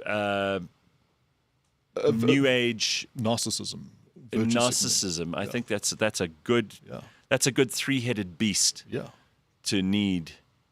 That's what to satiate, right? Yeah. Okay, so how does it develop from the universities and get into the schools? So that's an interesting question. What happened is that a lot of the activists sort of turned this into a bit of a full-time career, right? So many of them had younger siblings. That's certainly the feedback that I get from teachers, is that this all erupted in 2020 after George Floyd happened, May 2020. June 2020, what happened is that there was an enormous online, this is starting to get quite old now, it's now 5 years on, but there was a huge online protest against racism in various schools across the country, and it was hectic. It was really, really aggressive stuff. Did we have a problem with racism? Is that where this came from? Well, was racism that's what I've been looking into, is what exactly are the allegations? What exactly are the findings? What are the legal reports? Because you get enormous press coverage of these. Oh no, the press is the press blows addicted to stories about race because it gets them clicks and because it wakes up old, long dead South African ghosts and reanimates them. Absolutely. So the press goes for it, right? And these teachers are under so much pressure, and the headmistresses and headmasters and the Department of Education, their Human Rights Commission's getting involved. The EFF is protesting at the gates. They're baying for blood. Somebody needs to be put into it. So they do an investigation. They find some teachers. They either leave or they get put into a disciplinary. And my job has been to look into this and figure out, is there any substance to this? And I wrote an article called The Woke Witch Hunt at St Mary's Waverley, because it's actually quite hard to get hold of these reports. St Mary's Waverley, to their great credit, published their report. It was a 56-page report written by Advocate Thandi Orlane and Zanele Masuk. And I scrutinized it and wrote an article about why I thought it was severely unsatisfactory. And there were a number of teachers who lost their jobs at St Mary's, had their careers terminated because they had been labelled as being racist. I looked into it. And the biggest problem with the report is that it all revolves around microaggressions. Oh, is this like, a teacher comments that a black girl's hair is out of control because she's not, her hair is not according to the regulations, and then that's regarded as a racist aggression? Well, is that what we're talking about? Part of the problem is I still don't know what the allegations were at St Mary's. It's a 56-page report, And it says sort of undisclosed microaggressions. Well, it's bullshit. It's all in the eye of the beholder. They're too embarrassed to say what the actual Because allegations it's probably are. nonsense. Because microaggressions could be complimenting a black child on doing well, or criticizing them, or asking someone where they're from. And or, the power is in it's the all hands trivial. of a child. It's in the okay, hands so of a when child. you give a child the ability to be the center of attention, they will take it every time. That's the problem. And if you apply rules, they will, and those rules are bendable, they will find ways to bend them every time. This is what every parent and every person who's ever observed a child will know to be true.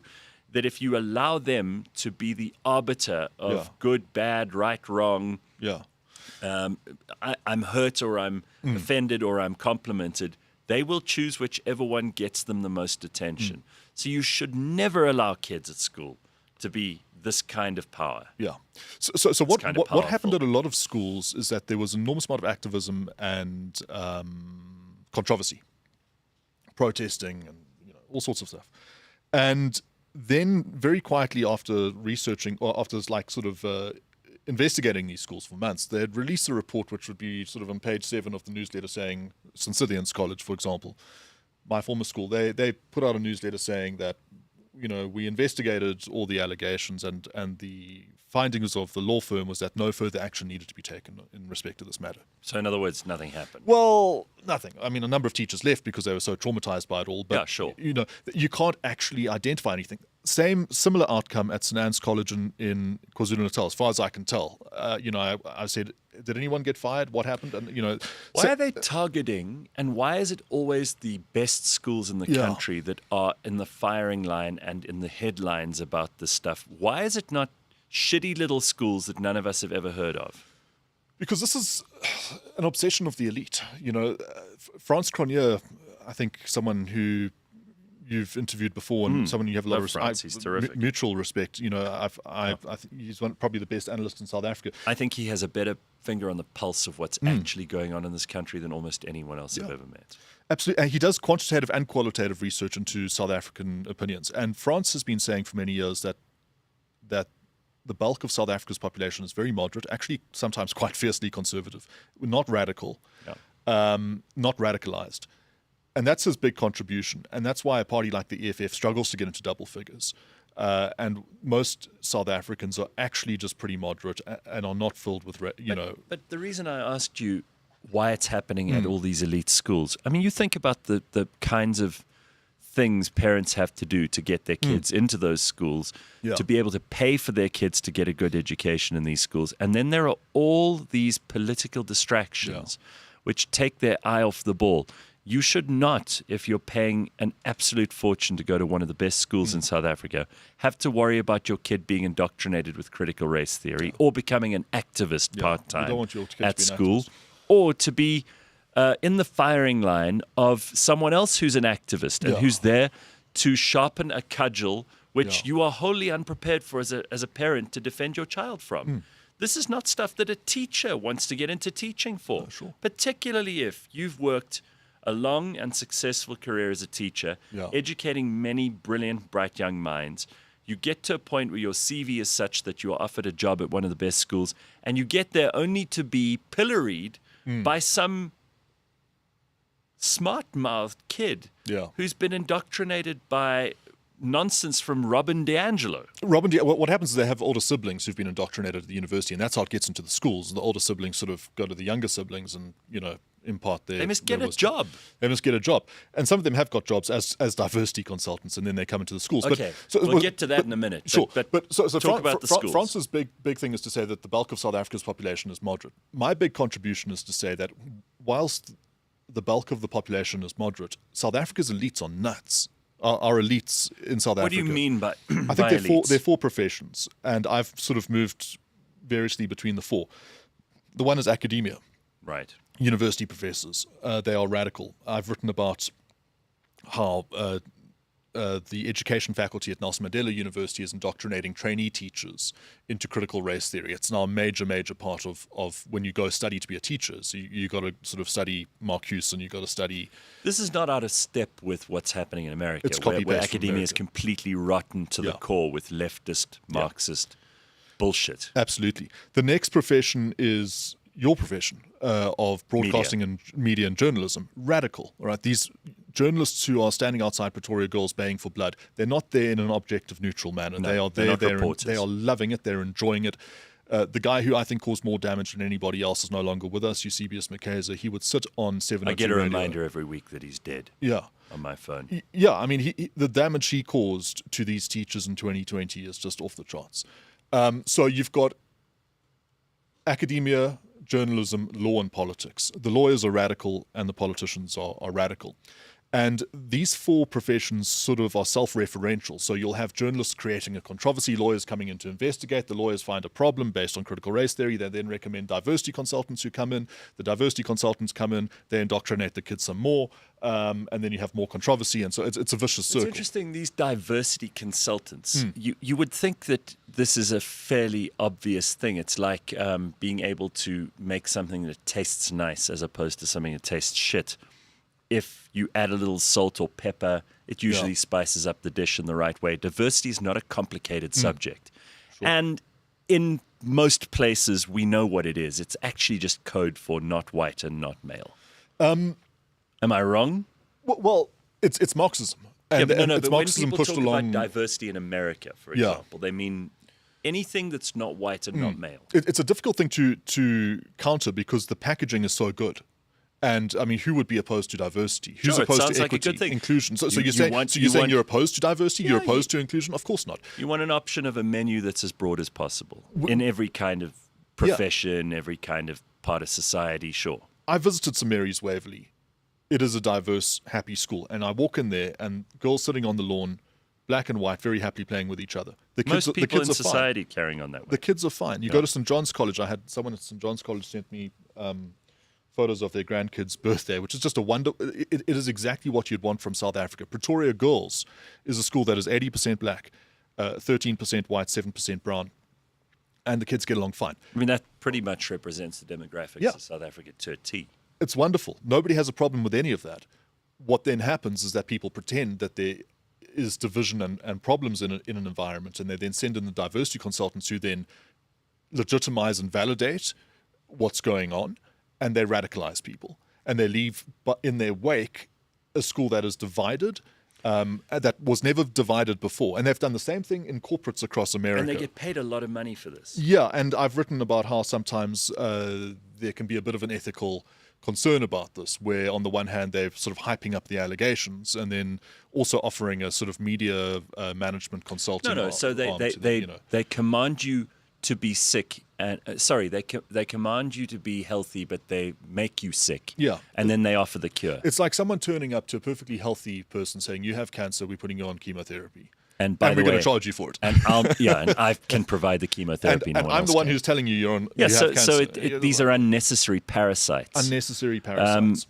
Which is not surprising because most communist identity politics people are also parasitic. You don't need a lot of these people. You know, like as I said before, Frans Cronje has said many times, the bulk of South Africa's population is moderate. Sure. And you'll find the same thing in many of these other countries in history, Germany and Russia and Cambodia. So but if you who's falling for this ruse?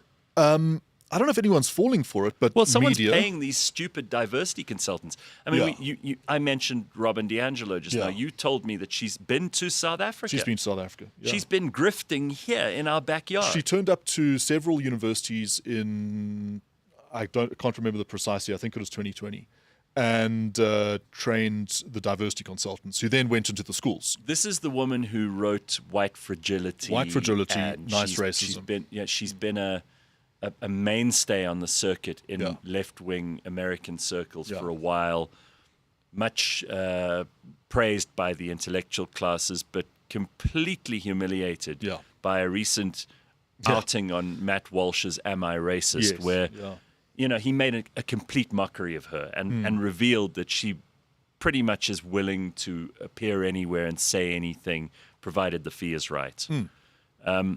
Now I think discredited now. Yeah. I think she's been leveled, which is a good thing.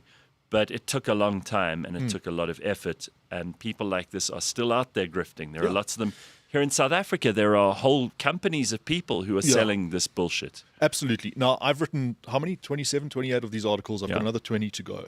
And when I started on this course, it really wasn't clear that we'd ever win this battle because these guys were rampant. I mean, they were just hitting one school after another.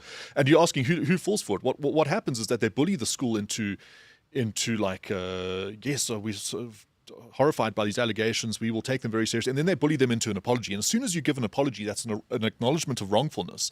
You then have this sort of witch hunt investigation and a couple of teachers get fired. But you have to demonstrate that you are committed to systemic reform of your institution. And so we've got to bring in someone. Like when the president says we're going to launch a committee to investigate this, it makes people who are angry about it, it placates them because they think, okay, something's being done. Of course, nothing happens.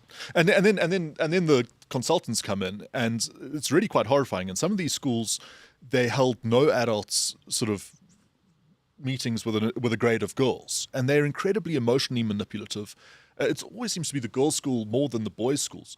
But the consultants come in and the girls go home in tears. We had this at Fishhook High School. Well, we know why, because they are far more susceptible to a social contagion than young boys are, and than adults would be.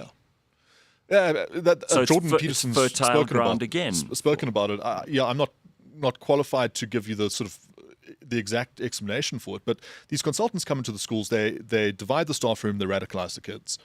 And then the good thing about a school is it's a bit like a river, like water flowing through a river. 2020 was a particularly toxic sort of vintage, but it flows through, and then you get a fresh water, right? And I think that's where we are at the moment. But this stuff won't die unless you actually bury it. And that's what I've tried to do, and what I intend to wrap up by the end of this year, early next year, is writing about what happened so that people understand what happened. We don't fall for the same mistakes again. And you actually have to shut this stuff down. And that's what brings us to Pretoria Girls. Okay, because there's a new development. There's a new development of Pretoria Girls. Tell us. I've written 9 articles on this topic because I think it's really important that people understand how ludicrous the situation is. And what makes Pretoria Girls different to all these other schools is that I was actually there when it happened. Whereas I'm writing about these other schools in a retrospective historical perspective. I can take the legal report from St. Mary's and write about it. I can take Rodine's discipline. I can interview people. So give us the Pretoria elevator Girls, pitch. I got contacted by a parent there in July last year. So that was exactly a month ago.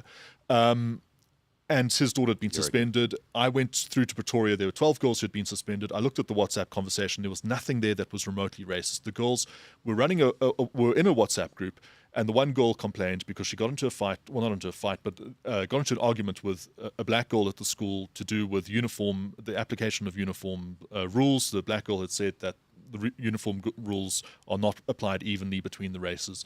And she said in her WhatsApp group, that made me feel so uncomfortable, and I actually burst into tears. And some of the other girls said, we're so sick of the race baiting going on in the school. And if anyone should be unhappy about double standards, it's actually us, because when we apply to university or when we try to get into Gauteng netball teams, which is true. And that's the end of the conversation. All of it true, and probably reflective of so much of what happens in society at large. So nothing unusual. That's right. The Gauteng Department of Education hypes this thing in a way that I didn't even believe was possible. Was this when Panyaza Lesufi was still he was very the premier. involved? He's the premier. He's the premier already. He's the premier. Okay. Yes, you said a year ago. Okay. Yeah. And anyway, they had this disciplinary. I was assisting them. I wrote some articles. And who's the disciplinary against? The girls? The girls. Yeah. But the school was forced into initiating. The school said, we don't want to do a disciplinary. There's nothing here.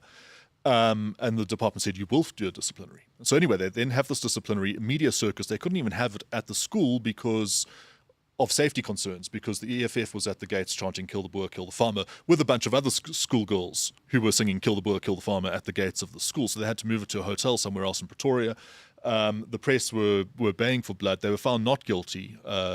There was an intervention by an advocate who read my work, who came in and assisted the girls. They were found not guilty. And I thought in August 2024 that would be the end of the matter, but it wasn't. It just escalated. The department then picked their own lawyer to do a 2-week investigation into a culture of racism at the school. Not the WhatsApp group, just a general culture of racism. These grifters, it strikes me that they are so hungry for racism. They're so hungry for the tiniest possible observation of what they think might be inferred as racism, because without it, they have no reason to live. These grifters are desperate for racism. Well, I think it fits into Panyaza Lesufi's political program. I mean, he's trying to generate division in South African society. He's trying to break up the cooperation between... They have to dig deep to find it, though, huh? They have to dig deep, and so they did. And they did a 2-week investigation, became 95-day investigation. They interviewed everybody. They looked at everything. And then they call this press conference at the school where they say, here's our big report into a culture of racism. They haven't released the report. Why not? They refused to release the report. The school put in a PIA request that was declined. They took them to urgent court. By the way, this is hugely damaging to the school's reputation Enormously until damaging it's to the released. school's reputation. So the school needs this thing to be set adrift and left alone. Yeah. So they can carry on with the job of educating young minds. Yeah. The lawyer who... And they get fantastic matric results. I mean, this is a school that's 80% black, 13% white, 7% brown, getting 99% matric exemption. They're doing phenomenally. I visited the school once. Amazing facilities. It's a world-class school. And yet the Gauteng government just wants to break it down. They eventually put the principal into a disciplinary... If only they'd put that much effort into Fixing, a township school, for example. Exactly. I mean, can you imagine if the Premier's attention was brought to bear on schools in parts of Gauteng which really need his help? Toilets, teenage pregnancy, alcoholism. We have such severe problems, but it seems that racism always accelerates right to the top of that. Even if it's the most indirect, watered down, thought crime type racism you could imagine. Unbelievable. Well, the demand for racism exceeds the supply. Sure. And that's because people have a political program to run. Anyway, the principal gets put into a disciplinary along with some other senior staff. Incidentally, Thabo Mbeki got involved in this matter. He sort of read my stuff. He turned up to the school, interviewed some people, interviewed the department, looked at the WhatsApp group, wrote a 13-page report. Former leader of the ANC. What did he think? This is absolute garbage. Really? He accused the Gauteng government, the spokesman, of fabricating a lot of the stuff that he was putting into the media. Bet you didn't think you'd end up on the same side as Thabo Mbeki. I never imagined I would end up on the same side as Thabo Mbeki. Former president, yeah. When Thabo Mbeki is coming to your department and saying, guys, this is absurd, then you need to do some introspection, okay? So anyway... Did they? No, they pressed on, put the principal into a disciplinary, 3 charges. 1, she didn't handle the WhatsApp group correctly, which is nonsensical because we've just determined there's nothing wrong in the WhatsApp group, so how could she mishandle it? She was found not guilty on that charge. There were 2 other charges which somehow came out of this report. They've got nothing to do with racism. They've got to do with misgovernance or mismanagement. The one charge is that her husband... cut the lawn or something. Yeah, he was volunteering in an unpaid capacity, and this was known to the school governing body, approved in writing by the school governing body that he was going to volunteer in the school gardens, and he did. And he was helping prune the roses and do landscaping. I mean, what a nice chap. Yeah, he's just doing it as a hobby, basically. Yeah. And they said that could give rise to the impression of nepotism. And their big thing is that on the 4th of March 2024, there's an access log. Who alleged this? The governing body or the department? The department set up an investigation into a culture of racism at the school, and this is what they found after their 95-day investigation. They found that the husband of the principal was pruning the roses for free. Yeah, and that's all they could find. Their big thing is that he took a what a disgrace! What an embarrassment! Took a vehicle off campus. Right, and so therefore it's misuse of a school property. What he did is he took a school bakkie to build his warehouse, to collect some gardening equipment, and then came back to the school. And he also collected some terracotta pots that were being donated. You have to really run out of options for that to be the story. That's the depths we're plumbing. Now, if I didn't write my stuff, nobody would know about this because the media would just take the spokesman's narrative and run with it. There was also another allegation about the appointment of finance manager. I think the Department of Education in Gauteng is a predatory organization. You should be ashamed of yourself. Yeah. That you've cooked up all of this shit, and the best you can do is find that the husband of the principal at a school that you've declared as being a school with a culture of racism, the best you can do is find that her husband is voluntarily and in his own free time coming to prune the roses at your school. You are appalling. Every person at the Department of Education in Gauteng should hang their heads in shame. You command a part of the budget that you are not entitled to, which you waste We have the lowest levels of literacy and numeracy in the whole of Africa coming out of this continent, out of this country, out of your department probably largely. And you're not running any school satisfactorily. For you to be pointing at Pretoria Girls High School, for example, it's just unbelievable what you think you can get away with. And although most of the media will just, as Richard said, go and put out your press releases as if they're the truth, verbatim, the rest of us are not falling for it anymore. Well done to you. Well done for doing this. Well, thanks, Gareth. But, one final point I just need to make is that what's happened to Pretoria Girls is not even the first incident at Pretoria Girls. We had a similar thing happen in 2016. A similar thing happened in 2020. It's like the Olympics. Every 4 years, the school gets hit. And similar things have happened at dozens of schools across the country, right? Just down the road from Pretoria Girls, you've got St Mary's DSG and you've got Cornwall Hill College. I haven't written about them yet. You've got the boarding schools in KwaZulu-Natal. I haven't written about them yet. You've got the schools in the Cape. I haven't written about them yet. I would say that there are 40 or 50 schools that have gone through something similar to Pretoria Girls. And in almost every instance, the allegations are either completely bogus, completely unfair, wildly exaggerated, or just nonsensical. And I'm committed to writing about all of this until the public narrative starts to become a little bit less mad. I think your timing is excellent because you've now established a reputation and a credibility in what you're doing. I think woke is broken. I don't think it's going to be fixed. I think cancel culture is now a thing of the past. Yeah. Good luck to anyone who tries that with someone like you or me because it's not going to work. And to any, student, pupil, learner who's thinking about making this their magnum opus. I wish you luck. I think that time has passed too. I think really you should focus on maths, science, language, engineering, entrepreneurship, building this country.